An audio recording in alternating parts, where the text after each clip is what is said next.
Good morning student. आज हम लोग पढ़ेंगे क्लास 10th का लेसन रिफ्लेक्शन ऑफ लाइट के बारे में। रिफ्लेक्शन ऑफ लाइट जानने से पहले हम ये जानेंगे कि लाइट क्या है। तो light is a form of energy.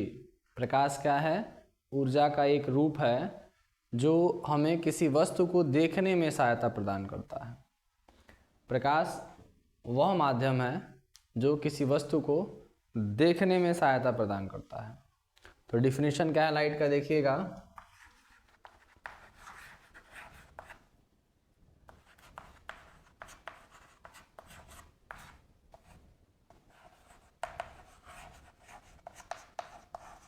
Light is a form of energy which enables us to see the objects.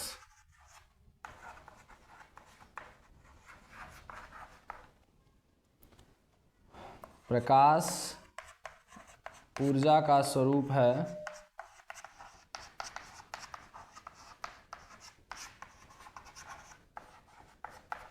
जो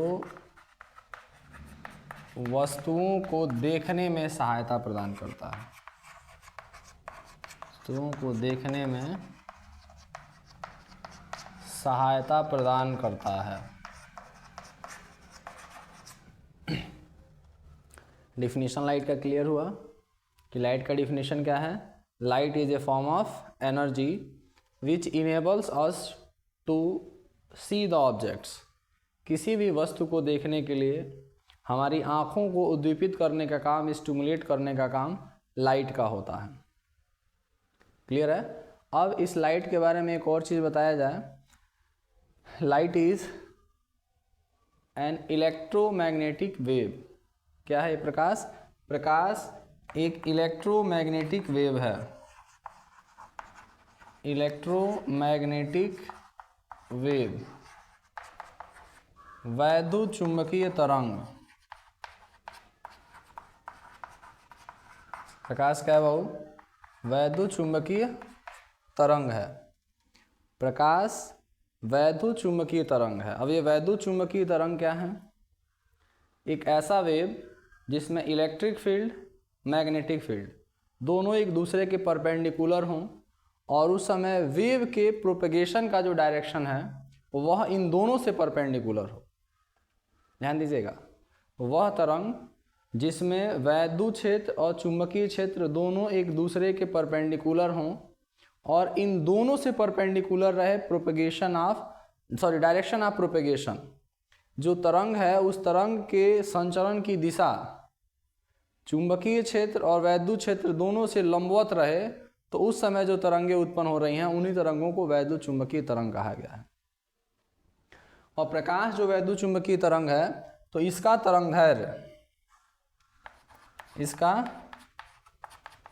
तरंगदैर्घ्य यानी कि वेवलेंथ 3900 एंगस्ट्रॉम से लेकर 7800 एंगस्ट्रॉम के मध्य होता है। ध्यान दीजिएगा, प्रकाश जो है, प्रकाश की परिभाषा हम ऊर्जा के रूप में भी दे सकते हैं या फिर हम ये कह सकते हैं कि प्रकाश वैद्युत चुंबकीय तरंग है और इसका तरंगदैर्घ्य 3900 एंगस्ट्रॉम से लेकर 7800 एंगस्ट्रॉम के बीच होता है। फिर प्रकाश के प्रॉपर्टीज़ के बारे में जाना जाए कि प्रकाश में कौन कौन सा गुण पाया जाता है। Properties of light.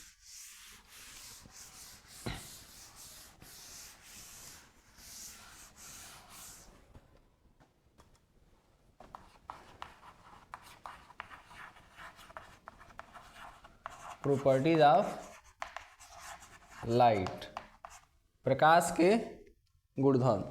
प्रकाश के कौन कौन सी प्रॉपर्टीज़ हैं उसके बारे में जाना जाएगा। तो सबसे पहला चीज़ कि प्रकाश जो है उसकी चाल, speed of light in vacuum is 3 × 10⁻⁴ 8 metre per second. देखिएगा, प्रकाश की चाल जो है वह निर्वात में 3 × 10⁸ मीटर प्रति सेकेंड होता है। यह चाल इससे कम भी हो सकता है, वह माध्यम पर निर्भर करेगा। यदि प्रकाश भिन्न भिन्न माध्यमों में गुजरती है तो उस समय उसकी चाल भी परिवर्तित होती है, लेकिन वैक्यूम में प्रकाश की चाल सबसे अधिक कितनी पाई जाती है? 3 × 10⁸ मीटर पर सेकेंड। फिर देखिए, दूसरा चीज़ हम याद रखेंगे कि light do not require any medium for its propagation. प्रकाश को संचरण के लिए किसी माध्यम की आवश्यकता नहीं होती है। ध्यान दीजिएगा, light do not require medium for its propagation,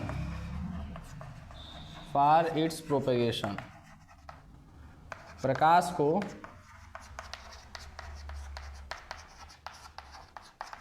संचरण के लिए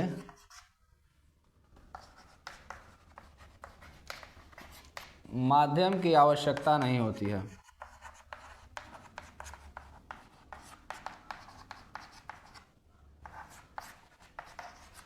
प्रकाश को संचरण के लिए माध्यम की आवश्यकता नहीं है। बिना किसी मीडियम के लाइट जो है वह एक स्थान से दूसरे स्थान तक प्रोपेगेट हो सकता है।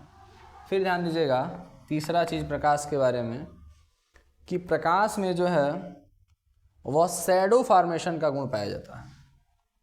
Light form shadow when falls on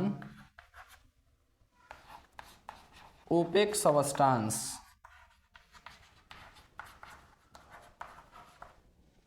प्रकाश जो है अपारदर्शी माध्यमों पर पड़ने के बाद छाया का निर्माण करता है। प्रकाश से छाया का निर्माण होता है, ये भी याद रखिएगा। छाया बनाने का भी गुण है इसमें, प्रकाश में। फिर हमें पढ़ना होता है कि प्रकाश में परावर्तन का गुण पाया जाता है। किसका? रिफ्लेक्शन। रिफ्लेक्शन को हिंदी में कहेंगे परावर्तन। प्रकाश में परावर्तन का गुण है। उस परावर्तन के बारे में हमें एक्सप्लेन करना है, एक्सप्लेन किया जाएगा पूरे लेसन में।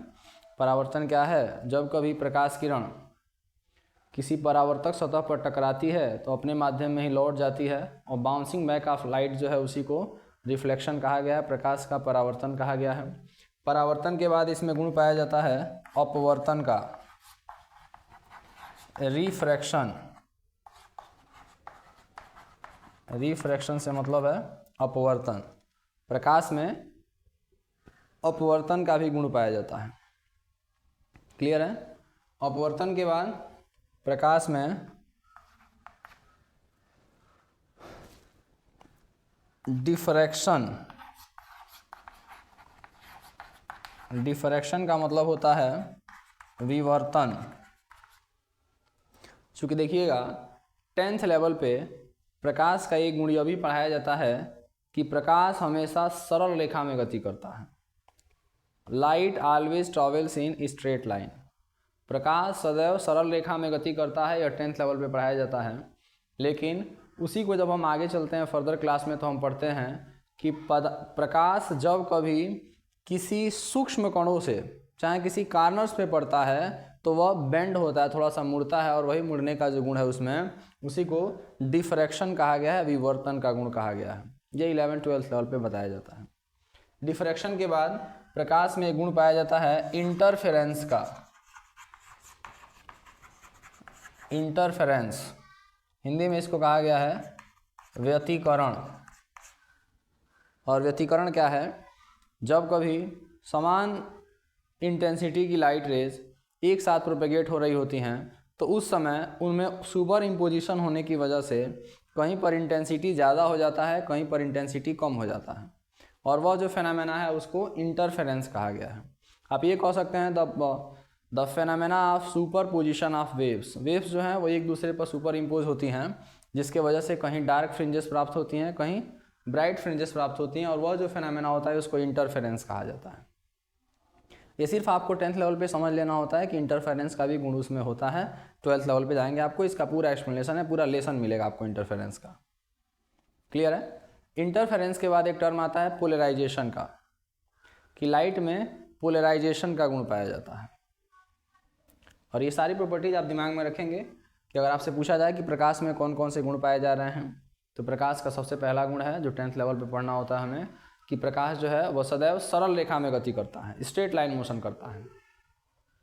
दूसरा चीज़ कि प्रकाश को मूव करने के लिए किसी माध्यम की आवश्यकता नहीं है।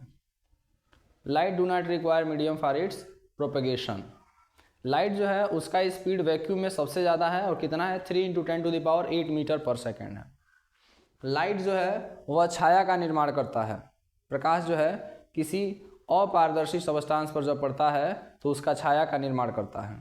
प्रकाश जो है इसमें परावर्तन का गुण पाया जाता है, अपवर्तन का गुण पाया जाता है, विवर्तन का गुण पाया जाता है, व्यतिकरण का गुण पाया जाता है, ध्रुवण का गुण पाया जाता है। यह सभी गुण प्रकाश में पाए जाते हैं। ये चीज़ आपको साधारण तरीके से आपको आना चाहिए, इतना मालूम होना चाहिए कि कौन कौन सा गुण है प्रकाश में। फिर इसके बाद हम लोग पढ़ेंगे हमारा लेसन जो है प्रकाश का परावर्तन के बारे में।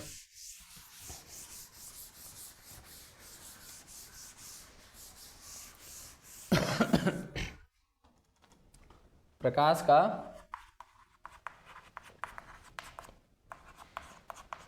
परावर्तन, reflection of light.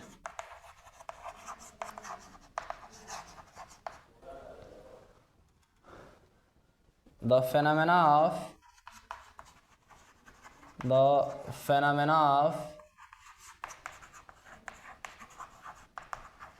bouncing back of light when it incident on reflecting surface,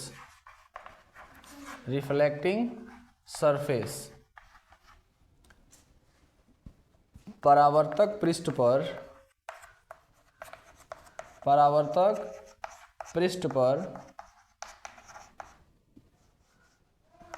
टकराकर प्रकाश किरणों का अपने माध्यम में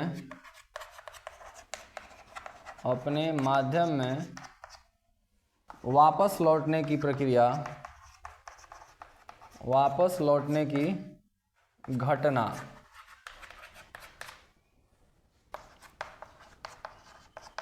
प्रकाश का परावर्तन कहलाता है। याद रखिएगा, प्रकाश के परावर्तन को डिफिनीशन देना है तो आप सामान्य अपनी भाषा में जैसे चाहें वैसे डिफिनीशन दे सकते हैं। बस ये बताएंगे कि प्रकाश किरण किसी माध्यम पर टकराए, और माध्यम पर टकराने के बाद परावर्तक सतह पर टकराए, और परावर्तक सतह पर टकराने के बाद अपने ही माध्यम में बाउंस बैक हो जाए, मुड़ जाए वहाँ से। वही फेनोमेना क्या है? प्रकाश का परावर्तन है। क्लियर है? और प्रकाश का परावर्तन जो होता है वह परावर्तक सतह पर भी निर्भर करता है। परावर्तक सतह स्मूथ सरफेस है कि इरेगुलर सरफेस है, उसके अकॉर्डिंग भी रिफ्लेक्शन हम लोग पढ़ते हैं। फिलहाल में हम लोग स्मूथ सरफेस वाला रिफ्लेक्शन का चर्चा करेंगे क्लास 10th बेसिस पे, कि रिफ्लेक्शन जो है वह स्मूथ सरफेस पर कैसे हो रहा है। और रिफ्लेक्शन से संबंधित जो इंपॉर्टेंट क्वेश्चन बोर्ड एग्जाम्स में आता है वह आता है लॉ ऑफ रिफ्लेक्शन, परावर्तन का नियम। परावर्तन का नियम जानने से पहले मैं आपको एक परावर्तक पृष्ठ की बात करूं जो मिरर होता है, प्लेन मिरर जो है वह सबसे बेस्ट एग्जाम्पल है हमारे पास रिफ्लेक्शन को समझाने के लिए। आपको याद होगा कि जब कभी हम छोटे थे तो उस समय हम लोग मिरर से खेलते थे। लाइट एक डायरेक्शन से आता था, फिर मिरर का यूज़ करके हम उस लाइट का डायरेक्शन चेंज करते थे, और वही लाइट का डायरेक्शन जो हम चेंज कर रहे हैं मिरर के हेल्प से, लाइट इधर से आया फिर यहाँ से टकरा के इधर मुड़ा, और यही जो मिरर से हम लाइट का डायरेक्शन चेंज करते थे वही फेनोमेना जो है वहाँ पर क्या है? रिफ्लेक्शन है। और उसी रिफ्लेक्शन के बारे में हमें चर्चा करना है इस लेसन में। क्लियर है? तो देखिएगा, रिफ्लेक्शन समझाने से पहले मैं आपको एक मिरर के बारे में एक्सप्लेन करूं यह हमारे पास मान लीजिए प्लेन मिरर है। क्या है? Plane mirror.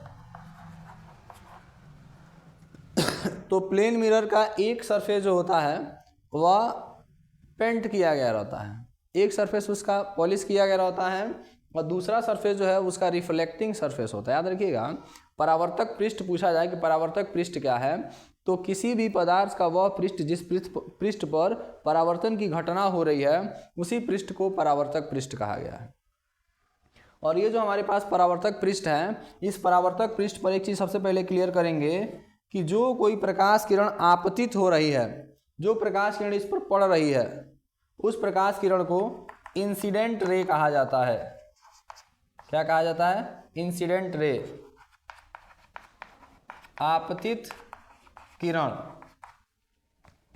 और यह प्रकाश किरण रिफ्लेक्टिंग सरफेस के जिस पॉइंट पर इंसिडेंट हुआ है, जिस पॉइंट पर इंसिडेंस हुआ है उस पॉइंट पर हम रिफ्लेक्टिंग सरफेस से एक परपेंडिकुलर लाइन ड्रा करते हैं, एक परपेंडिकुलर लाइन ड्रा करते हैं और इस परपेंडिकुलर लाइन को नॉर्मल कहते हैं, अभिलंब कहते हैं। याद रखिएगा, अभिलंब क्या है? जिस बिंदु पर प्रकाश आपतित हुआ है उस बिंदु पर परावर्तक सतह के लंबवत जो हम एक रेखा खींच रहे हैं, उसी लंबवत रेखा को हम क्या बोलेंगे? अभिलंब बोलते हैं, नॉर्मल बोलते हैं। क्लियर है? फिर यहाँ से देखिएगा, यह जो नॉर्मल है, इस नॉर्मल और इंसिडेंट रे के बीच का जो एंगल है, नॉर्मल और इंसिडेंट रे के बीच का जो एंगल है, इसको एंगल आई से रिप्रेजेंट करते हैं। और आई का मतलब है यहाँ पे angle of incidence, angle of incidence, Hindi में बोलते हैं आपतन कोण। एंगल ऑफ इंसिडेंस क्या है? दिमाग में रखिएगा, आपतित किरण और अभिलंब के बीच का जो कोण है उसी कोण को आपतन कोण कहा गया है, एंगल ऑफ इंसिडेंस कहा गया है। फिर देखिएगा, यह प्रकाश किरण यहाँ से आपतित हो रही है, फिर यहाँ से रिफ्लेक्शन होगा, तो यह इधर रिफ्लेक्ट हुई है। तो जो रेज रिफ्लेक्ट हुई है इसको बोलते हैं रिफ्लेक्टेड रे, रिफ्लेक्टेड रे, परावर्तित किरण। और परावर्तित किरण और अभिलंब के बीच का जो कोण बनता है इसको R से प्रदर्शित करते हैं। और R का मतलब है angle of reflection, angle of reflection. Clear है? एंगल ऑफ रिफ्लेक्शन पूछा जाए कि एंगल ऑफ रिफ्लेक्शन मतलब परावर्तन कोण, कि परावर्तन कोण क्या है? तो परावर्तित किरण और अभिलंब के बीच बना हुआ कोण, परावर्तित किरण और अभिलंब के बीच बना हुआ कोण जो है उसको परावर्तन कोण कहते हैं। 3-4 चीज़ें क्लियर करिएगा।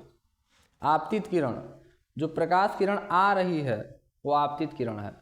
परावर्तक सतह से टकराने के बाद जो किरण बाउंस बैक हुई है, मुड़ी है, जाने वाली किरण जो है वह परावर्तित किरण है। और जिस बिंदु पर परावर्तक सतह के जिस बिंदु पर आपतित किरण आपतित हुई थी उस बिंदु पर परावर्तक सतह से नॉर्मल यानी 90 डिग्री पर एक लाइन से जो खींचा गया उसी को अभिलंब बोल रहे हैं। और अभिलंब और आपतित किरण के बीच में बना हुआ कोण आपतन कोण।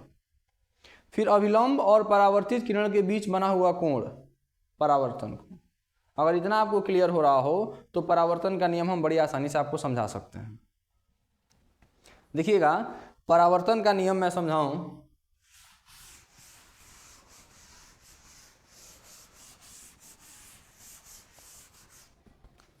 लॉ ऑफ रिफ्लेक्शन,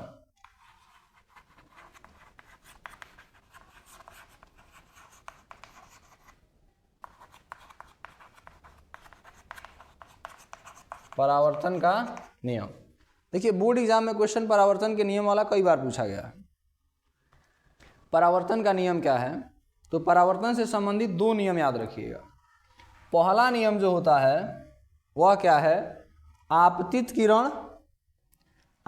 किरण, अभिलंब और परावर्तित किरण, आपतित किरण, अभिलंब और परावर्तित किरण तीनों एक ही तल में स्थित होते हैं। यह पहला नियम है परावर्तन का।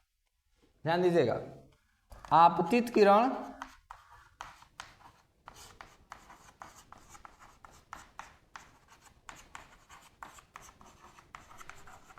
अभिलंब तथा परावर्तित किरण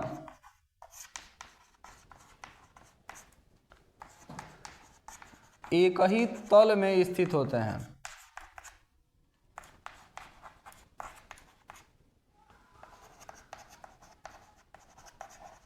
अंग्रेजी में कहा जाए तो इंसिडेंट रे,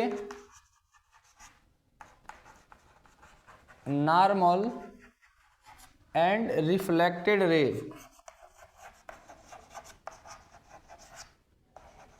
all lies in same plane. Clear है? आपतित किरण, अभिलंब और परावर्तित किरण तीनों एक ही तल में स्थित होंगे। यह परावर्तन का पहला नियम है। Incident ray, normal and reflected ray all lies in the same plane, पहला नियम है ये। और फिर दूसरा नियम है angle of incidence is always equal to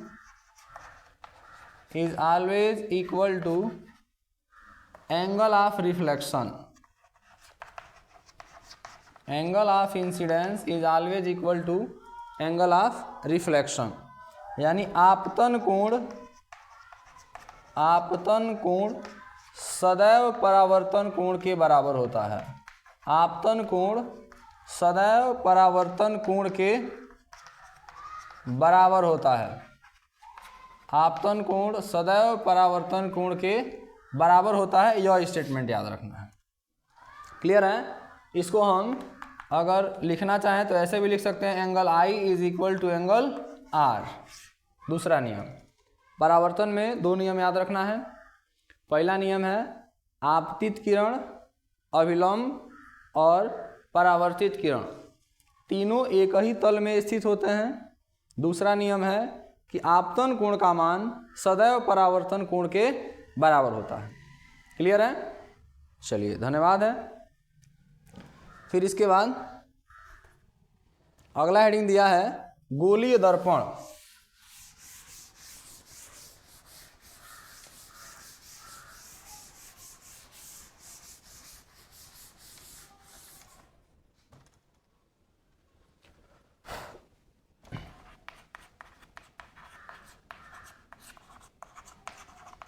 गोलीय दर्पण,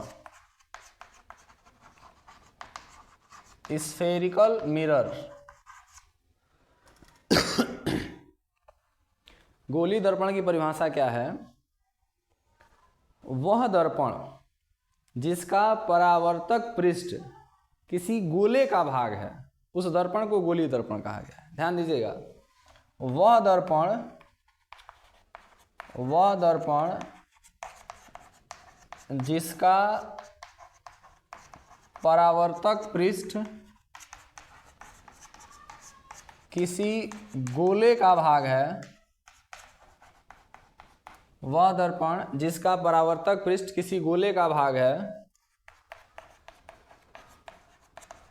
गोलीय दर्पण कहलाता है। वह दर्पण जिसका परावर्तक पृष्ठ किसी गोले का भाग है, कौन सा दर्पण कहलाएगा? गोलीय दर्पण कहलाएगा।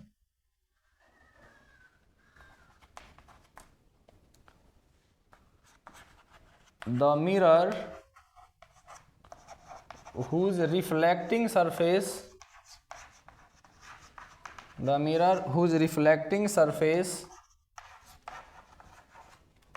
is a part of sphere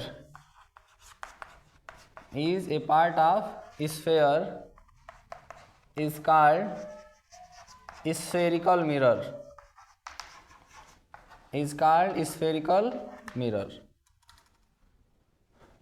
गोलीय दर्पण की परिभाषा, वह दर्पण जिसका परावर्तक पृष्ठ किसी गोले का भाग है, उसी दर्पण को गोलीय दर्पण कहा गया है। गोलीय दर्पण में क्लास 10th लेवल पे मुख्य दो तरह के दर्पण का जिक्र होता है। एक है कॉनकेव मिरर और दूसरा है कॉन्वेक्स मिरर। अवतल दर्पण और उत्तल दर्पण, दो तरह के गोलीय दर्पण का चर्चा है, अवतल दर्पण का और उत्तल दर्पण का। देखिए अवतल दर्पण क्या है, एक दर्पण मैं बना रहा हूं आपके सामने, यह दर्पण है और इस दर्पण में आप जानते हैं कि मिरर अगर है तो उसका एक सरफेस पॉलिश्ड होगा। जो पॉलिश्ड सरफेस है वो उभरा हुआ भाग है और जो रिफ्लेक्टिंग सरफेस है वो इनर पार्ट है। और देखिए स्फेरिकल मिरर के डिफिनेशन को सेटिस्फाई करता है ये। अगर इसको हम कंप्लीट करें तो हमें एक स्फेयर मिलेगा। चूंकि यह जो हमारे पास मिरर है, यह मिरर का रिफ्लेक्टिंग सरफेस जो है वह रिफ्लेक्टिंग सरफेस एक स्फेयर का भाग है। और गोलीय दर्पण की परिभाषा ही है कि वह दर्पण जिसका परावर्तक पृष्ठ किसी गोले का भाग हो, उस दर्पण को गोलीय दर्पण कहा गया है। और गोलीय दर्पण में भी दो तरह का दर्पण, अवतल दर्पण और उत्तल दर्पण। अवतल दर्पण में जो रिफ्लेक्टिंग सरफेस होता है वह इनर कर्व वाला होता है। जो अंदर का कर्व है, जो धंसा हुआ भाग है, वह रिफ्लेक्टिंग सरफेस का काम करता है। वह दर्पण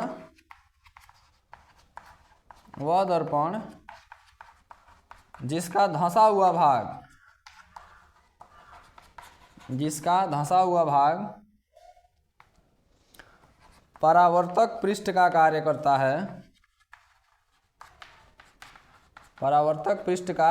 करता है, अवतल दर्पण कहलाता है। अवतल दर्पण कहलाता है। और ठीक इसके अपोजिट डिफिनेशन हो जाएगा कि वह दर्पण जिसका उभरा हुआ भाग परावर्तक सतह का काम करेगा, वह दर्पण उत्तल दर्पण हो जाएगा। क्लियर है? चलिए, तो गोलीय दर्पण पूछा जाए कि गोलीय दर्पण क्या है, तो परिभाषा देंगे कि वह दर्पण जिसका परावर्तक पृष्ठ किसी गोले का भाग है, तो उस दर्पण को हम गोलीय दर्पण कहेंगे। और गोलीय दर्पण में दो तरह का दर्पण, अवतल दर्पण और उत्तल दर्पण, कॉनकेव मिरर और कॉन्वेक्स मिरर।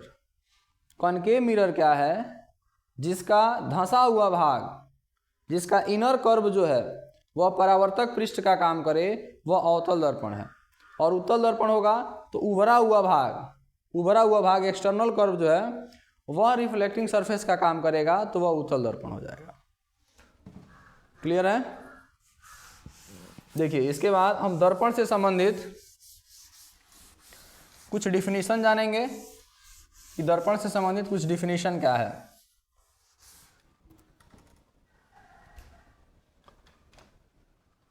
तो दर्पण से संबंधित परिभाषा में सबसे पहला परिभाषा दिया जाता है पोल का, कि ध्रुव क्या होता है, किसी दर्पण का ध्रुव क्या है। तो दर्पण का ध्रुव क्या है, परावर्तक पृष्ठ का जो मध्य बिंदु होता है, परावर्तक पृष्ठ के मध्य बिंदु को दर्पण का ध्रुव कहते हैं। ध्यान दीजिएगा, द मिड पॉइंट ऑफ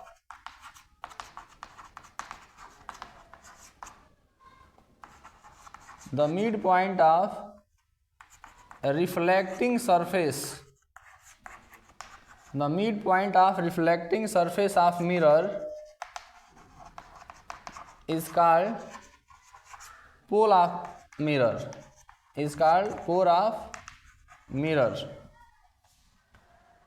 किसी दर्पण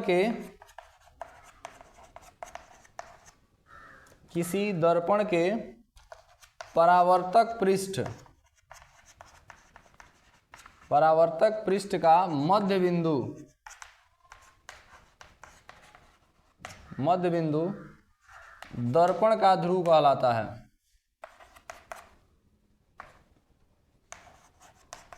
दर्पण का ध्रुव कहलाता है।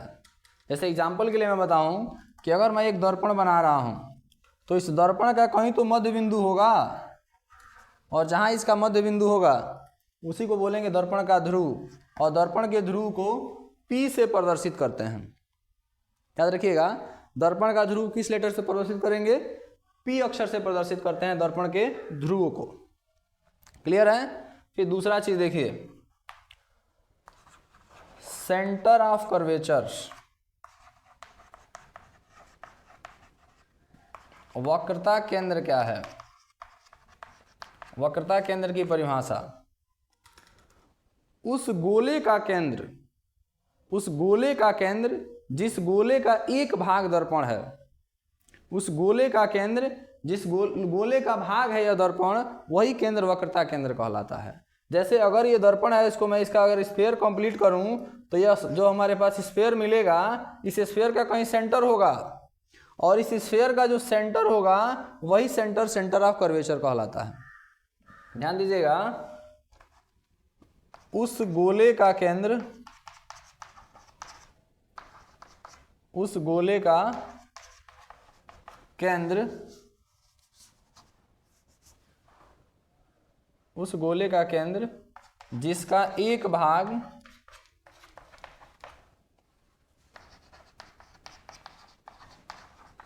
दर्पण का कार्य कर रहा है, वक्रता केंद्र कहलाता है। वक्रता केंद्र कहलाता है। The centre of sphere, the centre of sphere whose one part is mirror is called center of curvature, is called center of curvature। Clear है? वक्रता केंद्र की परिभाषा अगर याद रखना हो तो वक्रता केंद्र की परिभाषा है कि दर्पण, आप जानते हैं कि गोलीय दर्पण की हम चर्चा कर रहे हैं यहाँ पे, और गोलीय दर्पण का मतलब है कि वह दर्पण किसी गोले का भाग है। तो जिस गोले का भाग है तो उस गोले का कहीं केंद्र भी तो होगा, तो उस गोले का जो केंद्र है उसी केंद्र को वक्रता केंद्र कह रहे हैं। क्लियर है? चलिए अगला चीज समझिए। तीसरा चीज हम पढ़ते हैं डिफिनेशन में, इसके प्रिंसिपल एक्सिस क्या है।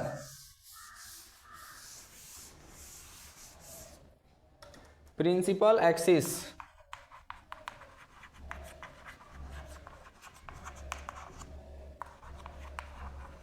मुख्य अक्ष, the line joining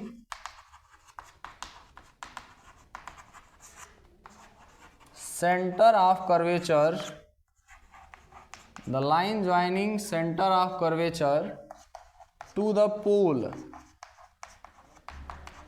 is called principal axis, is called principal axis।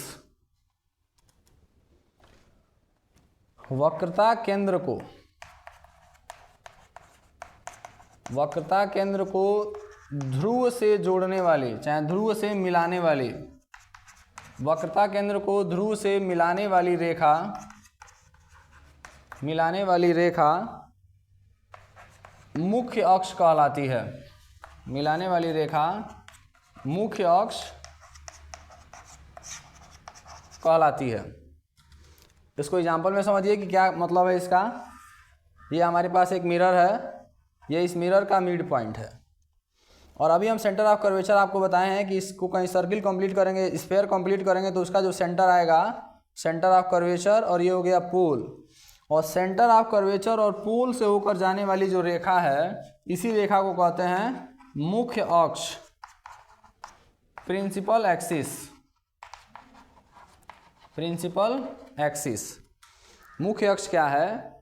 मुख्य अक्ष किसी दर्पण के वक्रता केंद्र और उस दर्पण के ध्रुव को मिलाने वाली जो रेखा है, उसी रेखा को कहा गया है मुख्य अक्ष। क्लियर है? चलिए अगला परिभाषा हम पढ़ते हैं, फोकस का, कि फोकस क्या है, किसी दर्पण के फोकस से क्या मतलब है, तो ध्यान दीजिएगा।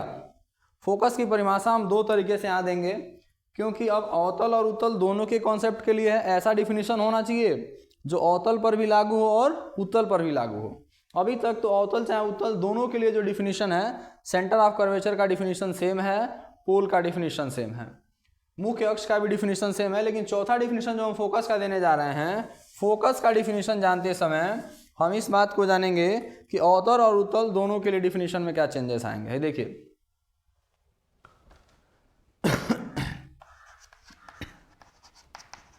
मुख्य अक्ष के समांतर, मुख्य अक्ष के समांतर आपतित प्रकाश किरण, मुख्य अक्ष के समांतर आपतित प्रकाश किरण परावर्तन के बाद, परावर्तन के बाद मुख्य अक्ष के जिस बिंदु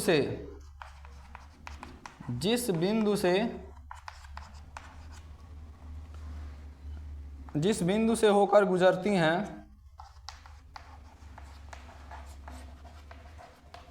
या गुजरती हुई प्रतीत होती हैं, या गुजरती हुई प्रतीत होती हैं, फोकस कहलाता है।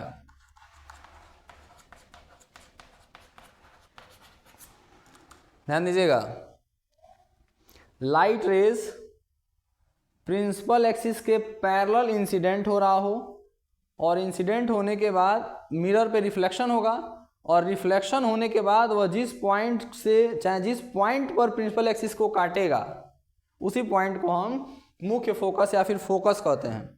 तो फोकस का डिफिनीशन क्लियर करिएगा कि प्रिंसिपल एक्सिस के पैरेलल आने वाली, मुख्य अक्ष के समांतर आने वाली प्रकाश किरण दर्पण पर परावर्तन के बाद मुख्य अक्ष को जिस बिंदु पर काटती हैं, वही बिंदु फोकस कहलाता है। फोकस के लिए मैं फोटो बना दे रहा हूं।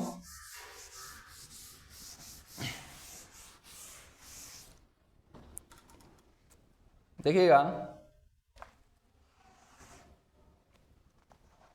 जो हमारे पास पोल है, यहाँ है सेंटर ऑफ कर्वेचर, यह है मुख्य अक्ष,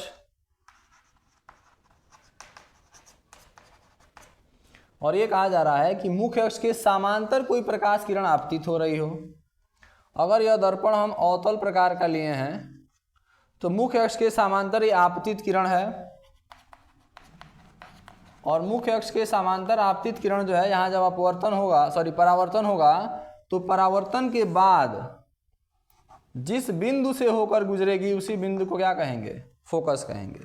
ये तो अवतल का केस है, लेकिन अगर यही मान लीजिए उत्तल होता, ये हमारे पास उत्तल दर्पण है, ये हमारे पास पोल है, ये हमारे पास सेंटर ऑफ कर्वेचर है, और प्रिंसिपल एक्सिस के पैरेलल में एक जो है कि लाइट रेज को इंसिडेंट किया हूँ, तो यह लाइट रेज रिफ्लेक्ट होने के बाद इधर तो जाएगा नहीं, क्योंकि इधर पॉलिश है, इधर कहीं रिफ्लेक्ट होगा। तो अब देखिए, इधर तो ये कहाँ जाएगा, प्रिंसिपल एक्सिस पे मिलने का कोई चांस नहीं है, लेकिन इसको अगर हम पीछे की ओर बढ़ाते हैं, तो पीछे की ओर बढ़ाएंगे तो प्रिंसिपल एक्सिस को जिस पॉइंट पे कट करेगा वही इसका फोकस होगा। ध्यान दीजिएगा, फोकस का डिफिनीशन पर विशेष ध्यान देना है कि फोकस का डिफिनीशन हम क्या देंगे। कई बार बताते हैं लोग कि P और C का जो मिड पॉइंट होता है वही फोकस है, तो सिंपल डिफिनीशन हो गया। ऐसा भी आप डिफिनीशन याद रख सकते हैं कि पोल और सेंटर ऑफ कर्वेचर का जो मध्य बिंदु है वही क्या है, फोकस है। लेकिन थोड़ा स्टैंडर्ड डिफिनीशन अगर याद रखना चाहते हैं तो आप ये कह सकते हैं कि प्रकाश किरण अगर मुख्य अक्ष के समांतर आपतित हो रही है, यदि प्रकाश किरण मुख्य अक्ष के समांतर आपतित हो रही है, तो उस समय परावर्तन के बाद वह मुख्य अक्ष को जिस बिंदु पर काटती है या काटती हुई प्रतीत होती है, उसी बिंदु को फोकस कहते हैं। क्लियर है? चलिए, फोकस क्लियर हो गया, सेंटर ऑफ कर्वेचर क्लियर हो गया, पोल क्लियर हो गया, प्रिंसिपल एक्सिस क्लियर हो गया। इसके बाद फोकस दूरी एक शब्द है, फोकल लेंथ, फोकस दूरी, अंग्रेजी में फोकल लेंथ, लेंथ है चाहे दूरी, नाम से क्लियर है। The distance between pole to the focus, ध्रुव से फोकस के बीच की दूरी, ध्रुव से फोकस के बीच की दूरी फोकस दूरी कहलाती है। फोकस दूरी कहलाती है। इसको अगर फोटो में दिखाना चाहते हैं तो ये दर्पण हो गया, यह हमारे पास पोल है, यह फोकस है, यह हमारे पास सेंटर है। तो यही P और F के बीच का जो डिस्टेंस है इसी को फोकल लेंथ कहते हैं, और फोकल लेंथ को स्मॉल f से प्रदर्शित करते हैं। फोकल लेंथ को स्मॉल f से प्रदर्शित करते हैं। यहाँ से एक और डिफिनीशन है, हल्का सा डिफिनीशन है, आप ऐसे भी याद रख सकते हैं। वक्रता त्रिज्या की वक्रता त्रिज्या क्या है, रेडियस ऑफ कर्वेचर क्या है। तो रेडियस ऑफ कर्वेचर में याद रखेंगे, रेडियस ऑफ कर्वेचर में याद रखेंगे कि किसी दर्पण के ध्रुव से उसके केंद्र के बीच की जो दूरी है उसी को वक्रता त्रिज्या, रेडियस ऑफ कर्वेचर कहा गया है। क्लियर है। The distance between pole to the centre of a mirror, किसी दर्पण के पोल और उसके ध्रुव के बीच की जो दूरी है उसको वक्रता त्रिज्या कहा जा रहा है। क्लियर है। चलिए यहाँ से अब हम लोग पढ़ेंगे कि परावर्तन में दर्पण से परावर्तन के नियम क्या हैं, चाहे इमेज फॉर्मेशन का रूल क्या है।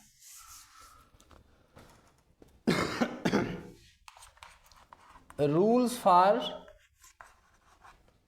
Image formation, rules for image formation by mirror, दर्पण द्वारा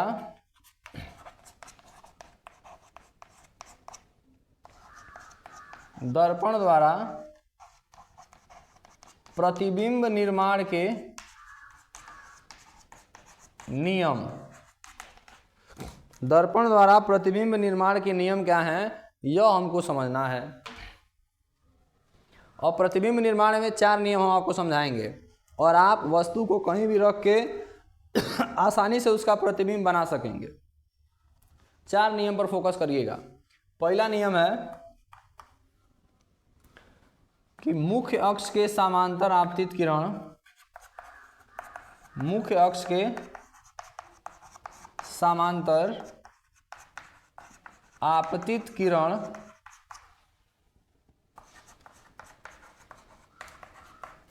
परावर्तन के बाद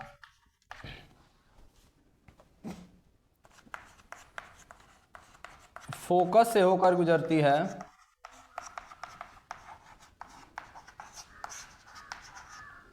या गुजरती हुई प्रतीत होती है, या गुजरती हुई प्रतीत होती है। मुख्य अक्ष के समांतर आपतित किरण परावर्तन के बाद फोकस से होकर गुजरती है या गुजरती हुई प्रतीत होती है। The light rays incidented parallel to principal axis passes through focus after reflection।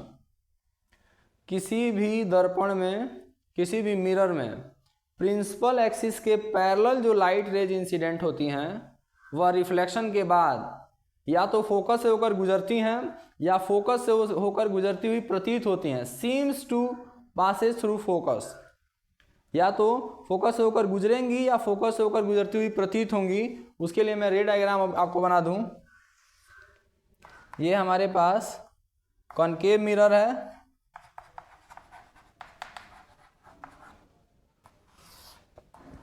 यह पोल है, फोकस है, सेंटर है।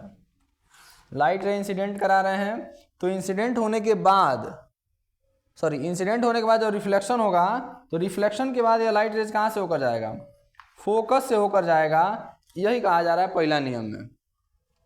अब जाते हुए प्रतीत होने वाली कहानी क्यों इसमें लिख दी गई है, इसलिए कि अगर मिरर हमारे पास उत्तल वाला हुआ अगर उत्तल दर्पण हुआ, कॉन्वेक्स मिरर हुआ, तो कॉन्वेक्स मिरर के केस में यहाँ हमारा पोल होता है यह फोकस, और यहाँ मान लीजिए सेंटर ऑफ कर्वेचर, और प्रिंसिपल एक्सिस के पैरेलल हम लाइट रेज भेज रहे हैं।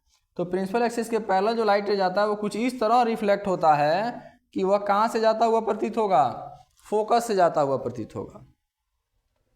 और नियम पहले जरूरी है, उसके बाद हम लोग प्रतिबिंब बनाएंगे कि वस्तु कहाँ रखा गया, उसका प्रतिबिंब कहाँ बनेगा।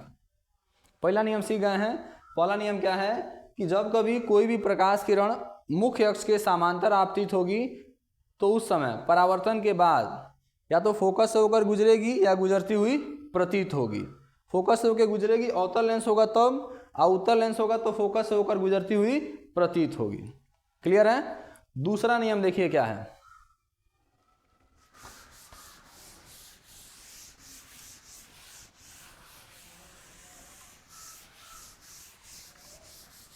दूसरा नियम इसके अपोजिट है।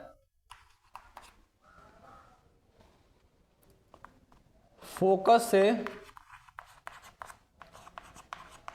से होकर आपतित किरण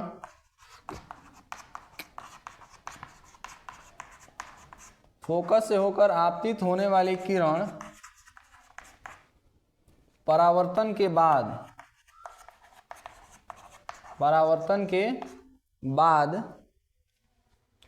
मुख्य अक्ष के समांतर हो जाती है।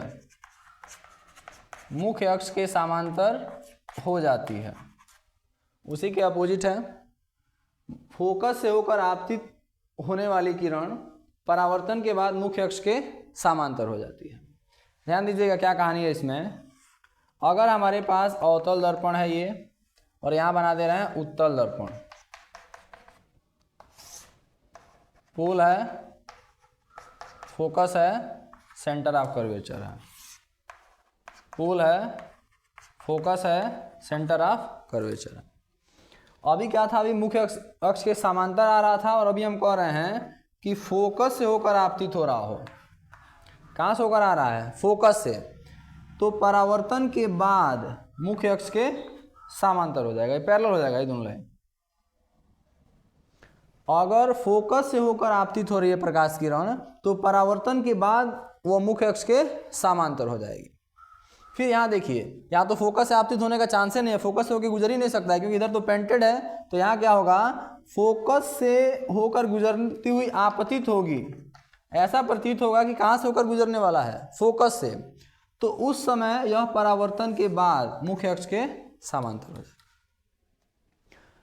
If a light rays incidented from focus of mirror, then after reflection it become parallel to principal axis. After reflection it become parallel to principal axis. कितना नियम हो गया, 2 नियम। तीसरा नियम क्या है देखिएगा।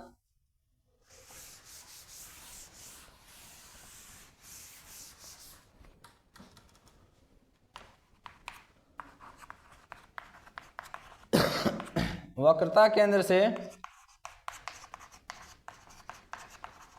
केंद्र से होकर आपतित किरण, वक्रता केंद्र से होकर आपतित किरण परावर्तन के बाद अपने ही मार्ग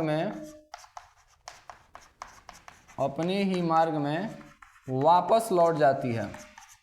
अपने ही मार्ग में वापस लौट जाती है। क्या कहानी है, अवतल दर्पण बना ले रहे हैं, उत्तल दर्पण बना ले रहे हैं और अवतल दर्पण दोनों। पोल है, फोकस है, सेंटर है। पोल है, फोकस है, सेंटर है। कोई लाइट रेज अगर सेंटर से होकर इंसिडेंट हो रही थी या फिर सेंटर से होकर जाती हुई प्रतीत हो रही थी तो रिफ्लेक्शन के बाद भी उसी रास्ते में वापस लौट जाएगी। यही है तीसरा नियम। फिर चौथा नियम है कि ध्रुव पर आपतित किरण परावर्तन के बाद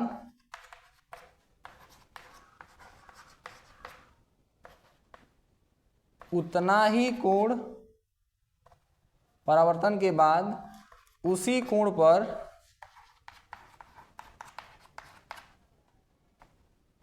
पर वापस लौटती है जितना मुख्य अक्ष के साथ निर्मित की होती है, जितना मुख्य अक्ष से बनाकर आपतित होती है। सामान्य शब्दों में आप ये समझिए, फोटो समझ लीजिए कि हमारे पास अवतल दर्पण है, यह प्रिंसिपल है, सॉरी पोल है, फोकस है और सेंटर है। अगर कोई लाइट रेज पोल पर आपतित हो रही है तो यहाँ पर एक एंगल बनेगा ना मुख्य अक्ष के साथ, तो जितना एंगल मुख्य अक्ष के साथ बनाया होगा उतना ही एंगल बना करके रिफ्लेक्ट हो जाएगा। यानी एंगल ऑफ रिफ्लेक्शन का यहाँ लॉ ऑफ रिफ्लेक्शन जो angle i equal to angle r, उसका यहाँ पालन हो जाता है। फिर वैसे ही इसमें भी बना सकते हैं, पोल है, फोकस है, सेंटर है, ये एंगल दोनों आपस में क्या रहेंगे, बराबर रहेंगे। और ये अगर 4 नियम आपको पता है तो आप बड़ी आसानी से अब इमेज फॉर्मेशन कर लेंगे ऑब्जेक्ट को अलग अलग जगह पे रख के। आपको बताया जाए कि अवतल दर्पण के द्वारा और उत्तल दर्पण के द्वारा प्रतिबिंब का बनना हम सीखते हैं। ये तो नियम था कि किन किन नियमों का पालन होता है। फिर इसके बाद हम सीखेंगे कि किस प्रकार इमेज फॉर्मेशन हो रहा है जब वस्तु अलग अलग पोजीशन में है। देखिए, सबसे पहला हेडिंग बना रहे हैं अवतल दर्पण द्वारा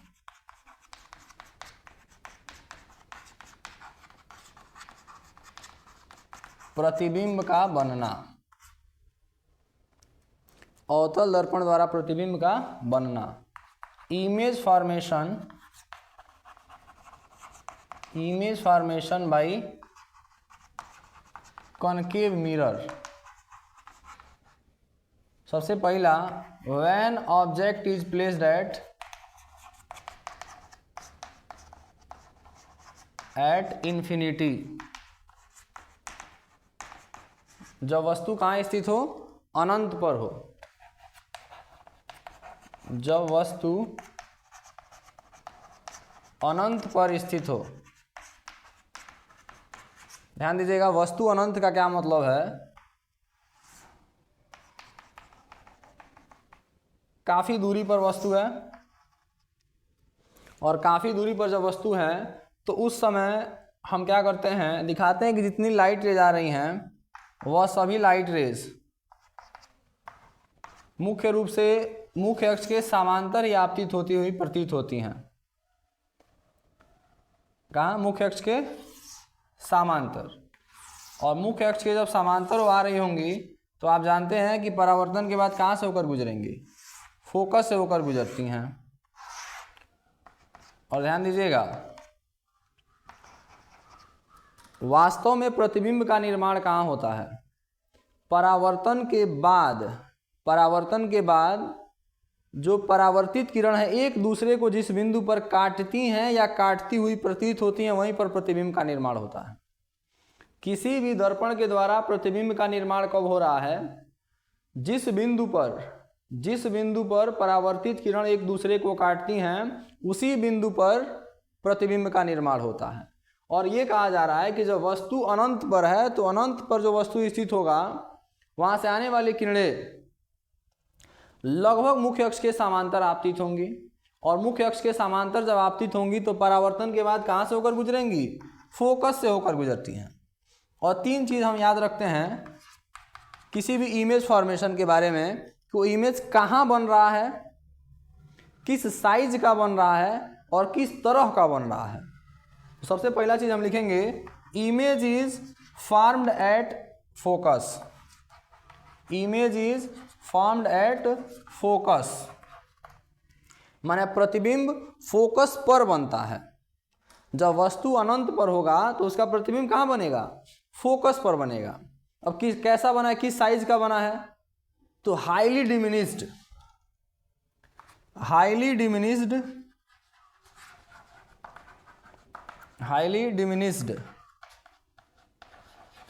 image is formed. Highly diminished image is form, अत्यंत सूक्ष्म प्रतिबिंब प्राप्त होता है। प्रतिबिंब का आकार जो होता है वो अत्यधिक छोटा होता है, इतना छोटा होता है कि बिंदु के आकार का प्रतीत होता है। ऐसा प्रतीत होता है कि फोकस पर कोई बिंदु जैसी संरचना निर्मित हुई है। तो हम ये रखेंगे, ये याद रखेंगे कि इमेज कैसा बन रहा है, अति सूक्ष्म इमेज बन रहा है। तीसरा चीज,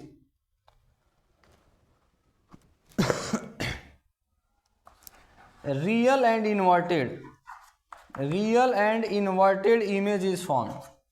real and inverted image is formed. Real और इन्वर्टेड इमेज यानी वास्तविक और उल्टा प्रतिबिंब बनता है। वास्तविक और उल्टा प्रतिबिंब से क्या मतलब है कि जब कभी प्रकाश किरणें परावर्तन के बाद वास्तव में एक दूसरे को काटती हैं तो उस समय इमेज जो है वो उल्टा बनता है और उसी इमेज को वास्तविक तथा उल्टा प्रतिबिंब कहा गया है, रियल एंड इन्वर्टेड इमेज कहा गया है। तीन चीज याद रखिएगा कि जब कभी किसी अवतल दर्पण के सामने अनंत पर कोई वस्तु स्थित होगा तो उसका प्रतिबिंब फोकस पर बनेगा, अति सूक्ष्म बिंदु के आकार का बनेगा और वास्तविक और उल्टा प्रतिबिंब बनेगा। क्लियर है? चलिए दूसरा केस देखते हैं।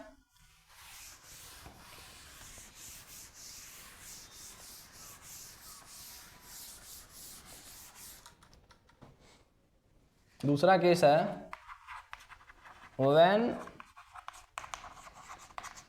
ऑब्जेक्ट इज प्लेस्ड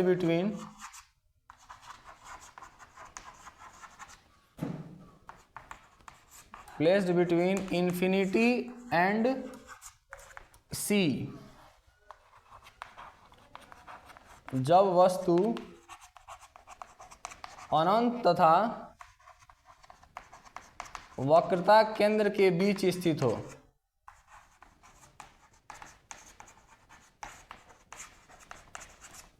वस्तु को कहाँ स्थित करना है? अनंत और वक्रता केंद्र के बीच में। दर्पण है, पोल है, फोकस है और ये सेंटर ऑफ कर्वेचर है। ये कहा जा रहा है कि सेंटर ऑफ कर्वेचर और इधर का इन्फिनिटी के बीच में हम यहाँ पर ऑब्जेक्ट रखते हैं। याद रखिएगा, इसके पहले वाले में हमने ऑब्जेक्ट को दिखाया नहीं, क्योंकि वस्तु जब अनंत पर होता है तो वो वस्तु दिखाई नहीं देता है। यहाँ देखिए, हम वस्तु को दिखाएंगे और वस्तु को हमेशा ओ डैश से प्रदर्शित करते हैं। ओ का मतलब होता है ऑब्जेक्ट से। ओ डैश जो होता है ये वस्तु की हाइट को रिप्रेजेंट करता है, वस्तु की ऊंचाई क्या है। और ओ डैश यह वस्तु की ऊंचाई है और इसको सी और इधर कहीं अनंत है उसके बीच में रख रहे हैं। तो आप क्या करेंगे, अभी आपको पढ़ाए थे मिरर फॉर्मेशन का नियम, उसमें से किसी दो नियम का पालन करेंगे और परावर्तन के बाद वह जो किरणें दोनों एक दूसरे को जहाँ काट रही होंगी वहीं पर बता दें कि वहाँ प्रतिबिंब बन रहा है। हम क्या कर रहे हैं, एक प्रकाश किरण यहाँ से भेज रहे हैं, प्रकाश जो मुख्य अक्ष के समांतर जा रही है, और मुख्य अक्ष के समांतर जाएगा तो परावर्तन के बाद कहाँ से होकर गुजरेगा? फोकस से। और दूसरा गुजार दे रहे हैं हम वक्रता केंद्र से। और आप पढ़े हैं कि वक्रता केंद्र से जाने वाली जो किरणें होती हैं परावर्तन के बाद अपने ही मार्ग में वापस लौटती हैं। तो ध्यान दीजिएगा, ये परावर्तित किरण है और ये भी क्या है? परावर्तित किरण। दोनों एक दूसरे को कहाँ काट रही हैं? इस बिंदु पर। और जिस बिंदु पर काटती हैं उसी बिंदु पर मुख्य अक्ष से लंबवत एक रेखा खींच लीजिए और उसको आई डैश से प्रदर्शित करते हैं और यही हमारा इमेज होता है। यही हमारा इमेज है, यही हमारा प्रतिबिंब है। जब वस्तु कहाँ स्थित है? जब वस्तु सी और अनंत के बीच में स्थित है। देखिए, ऑब्जेक्ट है ये और ये है इमेज। क्या कह सकते हैं आप कि इमेज जो है ऑब्जेक्ट के कंपैरिजन में छोटा बना है। कहाँ बना है? इमेज बना है एफ और इस सी के बीच में। तो पहला चीज डाटा क्या लिखेंगे इमेज के बारे में? Image is formed between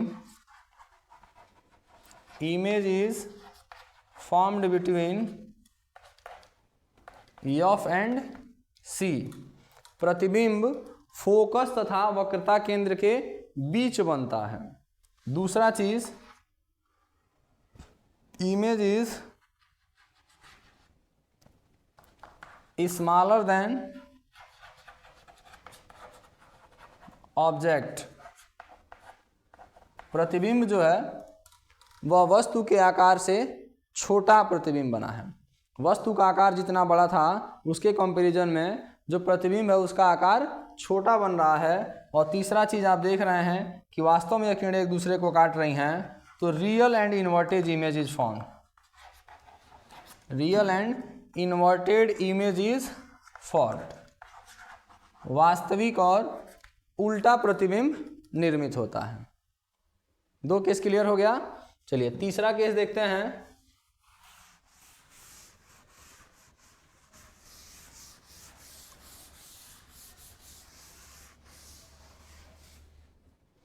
When object is placed at C, वस्तु कहाँ पर स्थित हो? वक्रता केंद्र पर स्थित हो। जब वस्तु वक्रता केंद्र पर स्थित हो तो उस समय क्या होगा?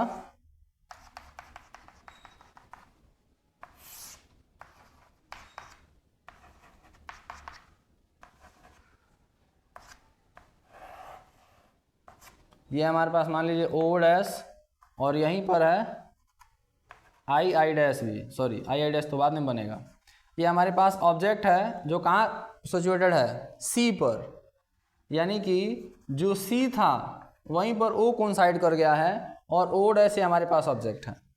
हम क्या करेंगे? एक नियम का पालन करेंगे, मुख्य अक्ष के समांतर वाला। परावर्तन के बाद कहाँ से होकर जाएगा? फोकस से। और दूसरा क्या करेंगे? फोकस से पास करा दीजिए। तो फोकस से जब पास होगा तो परावर्तन के बाद मुख्य अक्ष के समांतर हो जाएगा। और मुख्य अक्ष के समांतर होने के बाद यह कुछ इस प्रकार निर्मित होगा इसका प्रतिबिंब कि जहां सेंटर ऑफ कर्वेचर था उसी सेंटर ऑफ कर्वेचर के नीचे इमेज फॉर्म्ड हो जाएगा। याद रखना है कि जब ऑब्जेक्ट सेंटर ऑफ कर्वेचर पे होगा तो इमेज भी सेंटर ऑफ कर्वेचर पर ही बनेगा। Same size of the object, image का आकार ऑब्जेक्ट के आकार के इक्वल होगा। रियल और इन्वर्टेड इमेज बनेगा। 3 चीज, real and inverted image is formed,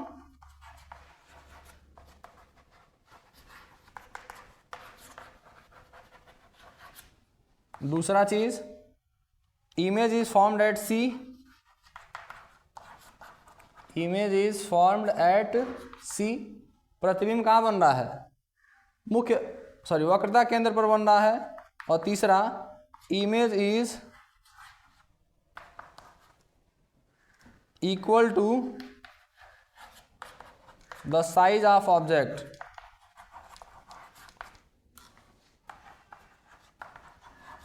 आप ये भी कह सकते हैं the size of image is equal to the size of object. प्रतिबिंब का आकार वस्तु के आकार के बराबर, वस्तु सी पर है तो उसका प्रतिबिंब भी सी पर बनेगा और वास्तविक और उल्टा प्रतिबिंब बनेगा। 3 परिस्थितियां हो गई।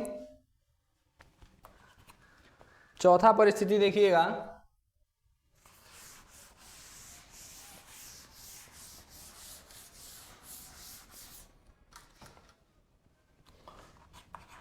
When object is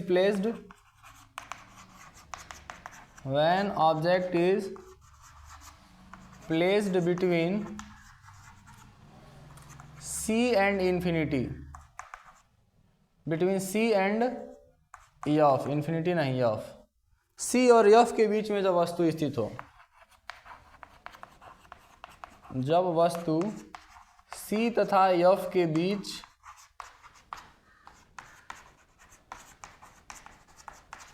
स्थित हो,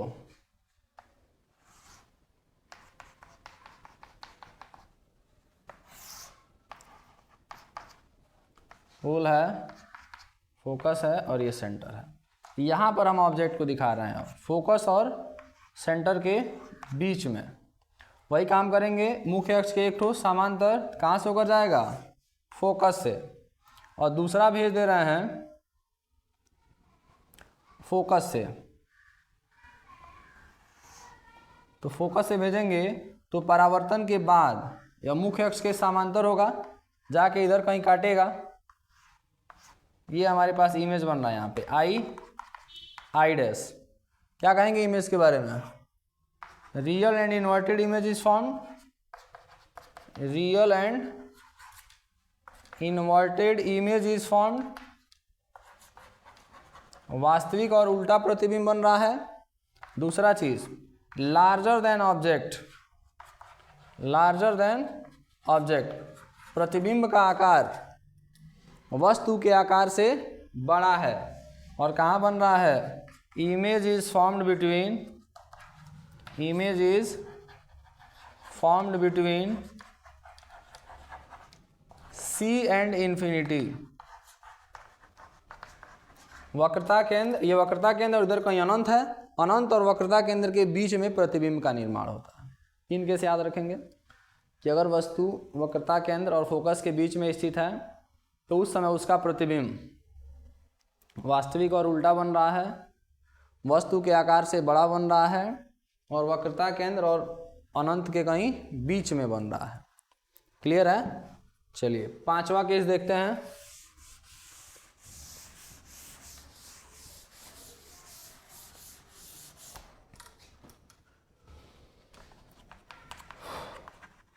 When object is placed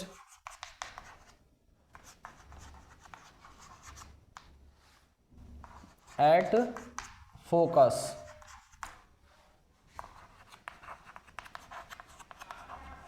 जब वस्तु फोकस पर स्थित हो, जब वस्तु फोकस पर स्थित हो तब क्या हो रहा है?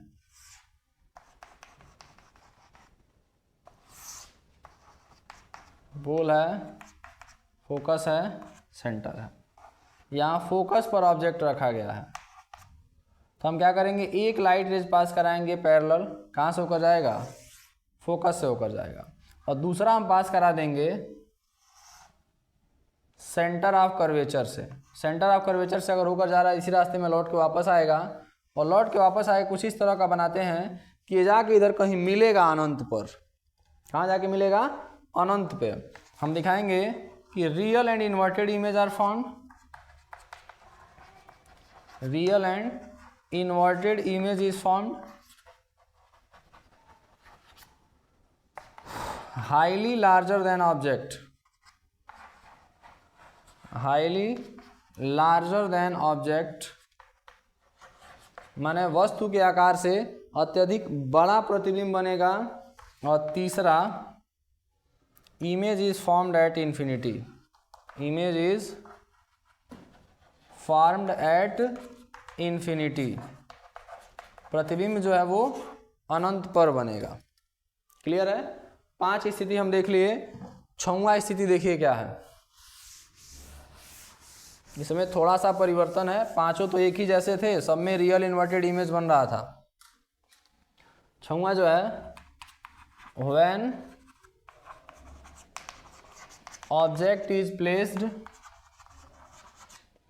बिटवीन एफ एंड पी, जब वस्तु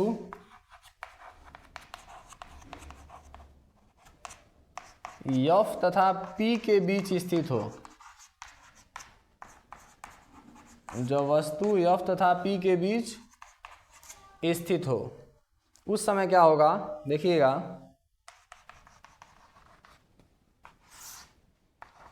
यहाँ पोल है, यह फोकस है, यह सी है। ऑब्जेक्ट को यहाँ रखा जा रहा है ओ डैश। एक लाइट रेज भेजेंगे मुख्य अक्ष के समांतर, यह होके गुजरे कहाँ से? फोकस से। और दूसरा भेज दे रहे हैं वक्रता केंद्र से।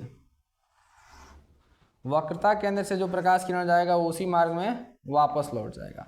आप बताइए, इधर ये जो जाएंगी तो इधर फैलती जाएंगी, इधर मिलने का कोई चांस नहीं है।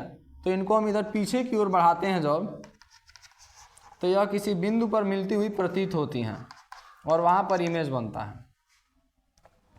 तो अब इस इमेज के बारे में क्या बोलेंगे?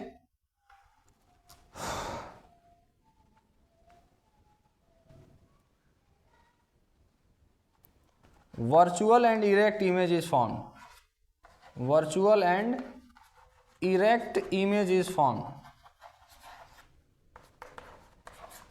Virtual and erect image is formed. आभासी तथा सीधा प्रतिबिंब बनता है, आभासी तथा सीधा प्रतिबिंब बनता है।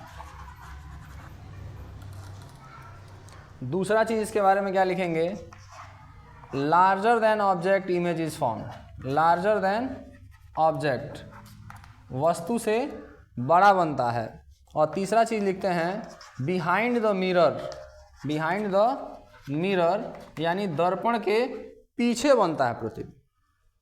छठवां स्थिति में थोड़ा सा परिवर्तन है, बस ये परिवर्तन है कि अभी तक जो प्रतिबिंब बन रहे थे वह वास्तविक और उल्टा बन रहा था, और ये वाला जो प्रतिबिंब बना है ये आभासी और सीधा प्रतिबिंब बन रहा है। बाकी आप देख लिए ये 6 केस। इसके बाद हम उत्तल दर्पण द्वारा प्रतिबिंब का बनना सीखेंगे।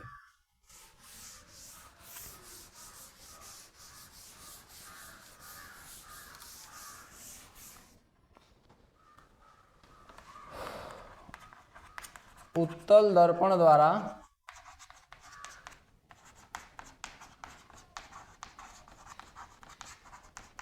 प्रतिबिंब का बनना। Image formation by convex mirror. Convex mirror के द्वारा इमेज फॉर्मेशन में 2 तरह का इमेज फॉर्मेशन है। इसमें काफ़ी लंबे समय से पढ़ रहे हैं आप लोग, तो 6 तरह का था कॉन्केव में, लेकिन कॉन्वेक्स में 2 ही टाइप है। थोड़ा सा और टाइम दीजिए, क्लियर हो जाएगा। ये है हमारे पास कॉन्वेक्स मिरर, यह पोल है, यह फोकस है और यह सेंटर है। पहला स्थिति वही रहेगा कि when object is placed at infinity. When object is placed at infinity, जब वस्तु कहाँ हो, अनंत पर हो।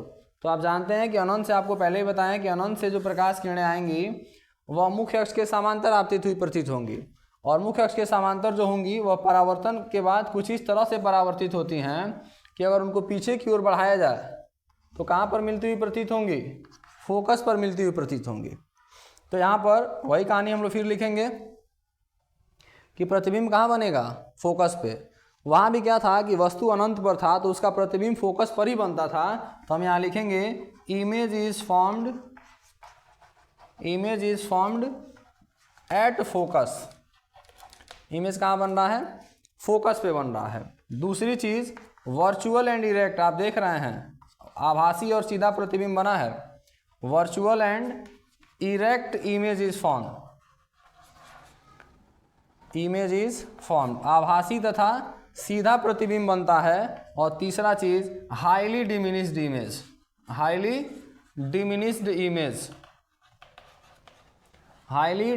इमेज इज फॉर्म्ड, अत्यंत सूक्ष्म प्रतिबिंब का निर्माण होता है। ठीक है।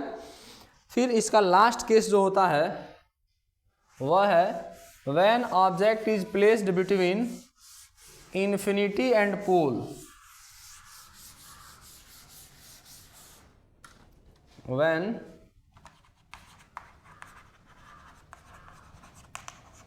object is placed between infinity and pole, अनंत और ध्रुव के बीच में जब वस्तु स्थित हो तो उस समय प्रतिबिंब कहाँ बनेगा, उसके लिए देख लीजिए। यह हमारे पास एक कॉन्वेक्स मिरर है, यह पोल है, फोकस है, सेंटर है। तो यहाँ मान लीजिए हमारे पास वस्तु है O डैश, एक प्रकाश किरण भेजेंगे जो कहाँ से होकर जाता हुआ प्रतीत हो, और ये जाएगा पीछे, अगर बढ़ाएंगे इसको तो कहाँ से होकर जाता हुआ प्रतीत होगा, फोकस से। और दूसरा हम गुजार देंगे कहाँ से, सेंटर ऑफ कर्वेचर से। तो सेंटर ऑफ कर्वेचर कुछ इस तरह से जाएगा, जहाँ से होकर गुजरा उसी रास्ते में वापस जाएगा। यह एक दूसरे को काटता हुआ प्रतीत होगा कहाँ, पोल और फोकस के बीच में। थोड़ा ध्यान दीजिएगा, पोल और फोकस के बीच में प्रतिबिंब बनता हुआ प्रतीत होगा। और वही चीज़ लिखाएगा वर्चुअल एंड इरेक्ट इमेज, आभासी तथा सीधा प्रतिबिंब, स्मॉलर देन ऑब्जेक्ट, वस्तु से छोटा। और तीसरा चीज between P and F, image जो है वह P और F के बीच बनता हुआ प्रतीत होगा। तो इस प्रकार हम लोग देखे हैं कि किस तरह अवतल दर्पण से और उत्तल दर्पण से प्रतिबिंब बन रहे हैं। यहाँ से एक चीज़ आता है बाबू, आवर्धन समझना कि आवर्धन क्या है। तो प्रतिबिंब की ऊंचाई और वस्तु की ऊंचाई का अनुपात आवर्धन कहलाता है। ध्यान दीजिएगा, इसमें एक दो हेडिंग और है, उसको भी देख लिया जाए, लेसन खत्म हो जाए ये परावर्तन वाला। देखिएगा, शब्द है आवर्धन क्या है। आवर्धन मैग्निफिकेशन,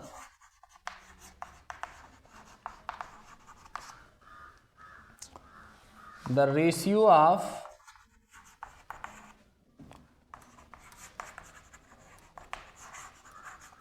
height of image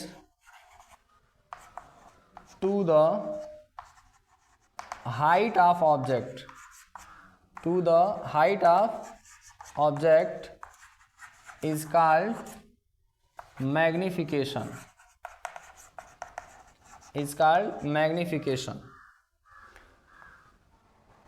प्रतिबिंब की ऊंचाई, प्रतिबिंब की ऊंचाई तथा वस्तु की ऊंचाई का अनुपात दर्पण का आवर्धन कहलाता है। चाहे आवर्धन कहलाता है, बस लिख लीजिए, आवर्धन कहलाता है। आवर्धन को यम से प्रदर्शित करते हैं और यम बराबर फॉर्मूला याद रखिएगा I बाई ओ, यम बराबर I बाई ओ, जहाँ यम क्या है, वेयर यम इज मैग्निफिकेशन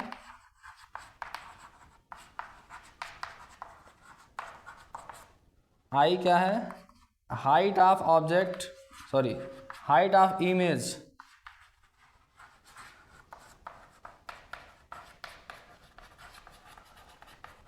प्रतिबिंब की ऊंचाई,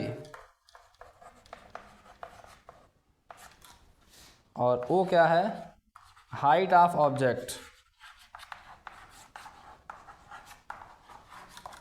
वस्तु की ऊंचाई। ठीक है, तो आवर्धन पर भी प्रश्न पूछे जाते हैं। तो आवर्धन के लिए फॉर्मूला याद रखिएगा, प्रतिबिंब की ऊंचाई और वस्तु की ऊंचाई का अनुपात जो है वही आवर्धन कहलाता है। आवर्धन के लिए एक और फार्मूला है, यम इक्वल टू माइनस भी अपान यू, जहाँ पर भी हो जाता है वस्तु की दूरी, सॉरी वस्तु की नहीं, प्रतिबिंब की दूरी, प्रतिबिंब की दूरी, इमेज डिस्टेंस, इमेज डिस्टेंस, और यू क्या है, ऑब्जेक्ट डिस्टेंस, ऑब्जेक्ट डिस्टेंस, वस्तु की दूरी। इसके लिए डेरिवेशन है, वो मैं आपको इसके बाद वाले वीडियो में आपको प्रोवाइड करा दे रहा हूँ कि यम बराबर माइनस भी बटा यू कहाँ से आता है, वो हम बाई फिगर आपको डेराइव करके समझा देंगे। तो आवर्धन का दो फार्मूला याद रखिएगा, आवर्धन यम बराबर आई बाई ओ, यानी कि प्रतिबिंब की ऊंचाई और वस्तु की ऊंचाई का अनुपात जो है वो आवर्धन कहलाता है। आवर्धन का एक और सूत्र है, यम बराबर माइनस भी बटा यू। भी क्या है, इमेज डिस्टेंस है, ध्रुव से कितनी दूरी पर प्रतिबिंब बना है वह दूरी, और ध्रुव से वस्तु की दूरी क्या था, उसी दोनों का जो रेशियो है उसी को आवर्धन कह रहे हैं। क्लियर है। आवर्धन के बाद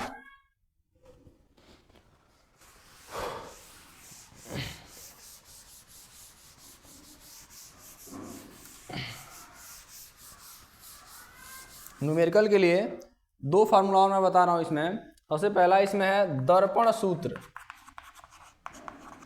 मिरर फार्मूला। मिरर फार्मूला क्या है, किसी दर्पण के फोकस दूरी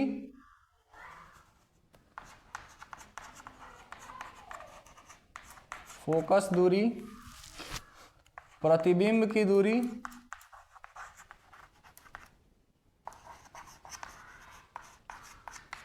तथा वस्तु की दूरी का संबंध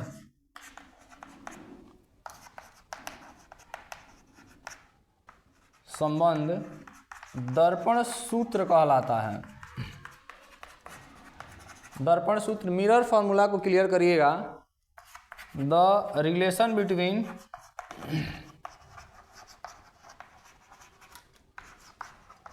focal length, image distance and object distance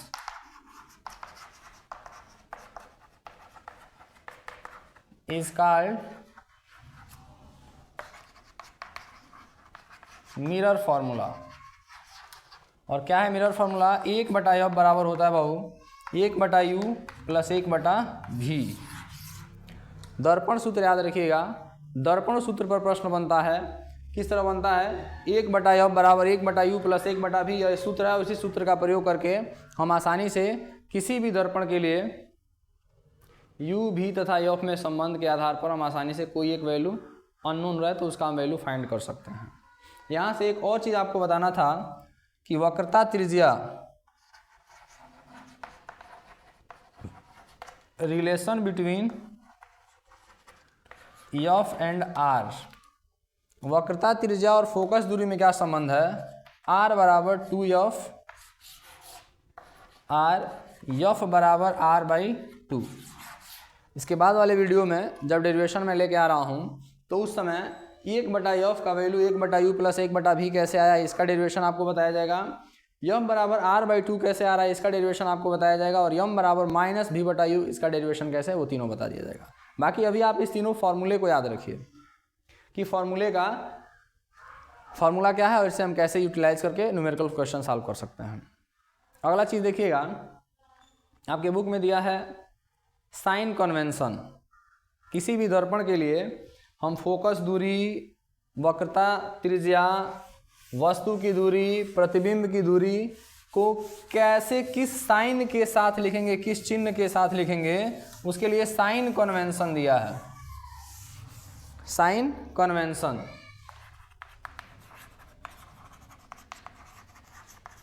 sign convention को हिंदी में कहेंगे चिन्ह परिपाटी। माने किस प्रकार से किसी दर्पण का हम कोई चिन्ह लेते हैं, पॉजिटिव लेंगे कब और कब निगेटिव लेंगे। ध्यान दीजिएगा, ये जो पोल है आप इसको ओरिजिन ओ मानिए, चाहे यह दर्पण हो कॉनकेव वाला चाहे हो कॉन्वेक्स वाला। और कोई चीज़ आपको याद करने की आवश्यकता नहीं। अगर आप इसको ओरिजिन मान लेते हैं तो यह आपके पास एक्स एक्सिस के जैसा बिहेव करेगा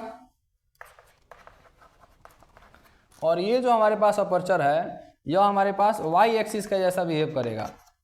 और आप जानते हैं कि अगर आप ओ से ऊपर जा रहे हैं, ऊपर यहाँ से जब भी जाएंगे, समझ लीजिए ऑब्जेक्ट हमने यहाँ रखा है तो ये ओ डैश, तो ये वैल्यू हमेशा एक्सिस के ऊपर है तो कैसी होगी? ये पॉजिटिव होगी।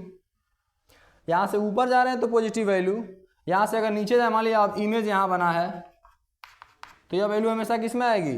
निगेटिव में। यहाँ से राइट साइड में जा रहे हैं तो राइट साइड में जाएंगे तो ये वैल्यू किस में आएगा? पॉजिटिव में। यहाँ से लेफ्ट साइड में जा रहे हैं वो वैल्यू किस में आएगा? निगेटिव में। कहीं से कोई आपको साइन कन्वेंशन में बहुत ज़्यादा रूल्स जो है याद करने की आवश्यकता नहीं होती है। बस हम एक्स एक्सिस और वाई एक्सिस के रूप में उसको कंज्यूम कर लेते हैं, इमेजिन कर लेते हैं। और ओ से राइट साइड में कोई अगर हम वैल्यू ले रहे हैं तो पॉजिटिव लेंगे, ओ से ऊपर ले रहे हैं कोई वैल्यू पॉजिटिव लेंगे, ओ से नीचे ले रहे हैं निगेटिव लेंगे, ओ से लेफ्ट साइड में ले रहे हैं तो निगेटिव वैल्यू लेंगे। और इस तरह हम बड़ी आसानी से साइन कन्वेंशन को क्लियर कर सकते हैं। इसके बाद मैं देख रहा हूं कि आपके बुक में कौन सा हेडिंग बच रहा है जो मुझे एक्सप्लेन करने की आवश्यकता है इस लेसन में। इसमें दिया है कि कॉनकेव मिरर का यूज क्या क्या है। क्या क्या यूज है? देखिए, जितने डेंटिस्ट होते हैं, डेंटिस्ट दांतों का आकार बड़ा करके देखना होता है उनको, तो वह आकार बड़ा जब भी करना होगा तो हम कॉनकेव मिरर का यूज़ करते हैं। कॉनकेव मिरर का यूज़ डेंटिस्ट के द्वारा किया जा रहा है। उसके बाद से शेविंग में जो सलून में यूज़ कर रहे हैं सब मिरर, वह मुख्य रूप से कनकेव वाला, उसमें भी आकार बड़ा करके दिखाता है। फिर उसके बाद से सौर भट्टियों में इसका यूज हो रहा है अवतल दर्पण का। उसके बाद से टार्च में, सर्च लाइट वगैरह में इसका यूज़ किया जा रहा है। ये अवतल दर्पण का उपयोग है। और इसके बाद से उत्तल दर्पण के उपयोग के बारे में जानना है कि जितने वाहन हैं, वाहनों में मुख्य रूप से उत्तल दर्पण का यूज़ किया जा रहा है। और इसके साथ साथ सिक्योरिटी जो इमेज बनाए जाते हैं सिक्योरिटी के लिए, उसमें भी उत्तल दर्पण का यूज़ किया जाता है। और इस प्रकार मुझे लगता है कि प्रकाश के परावर्तन से संबंधित अधिकांश टॉपिक मैंने कवर किया है। बाकी 2-3 इसमें डेरिवेशन जो बच रहा है वो मैं आपको अगले लेक्चर में प्रोवाइड करा दे रहा हूँ। धन्यवाद।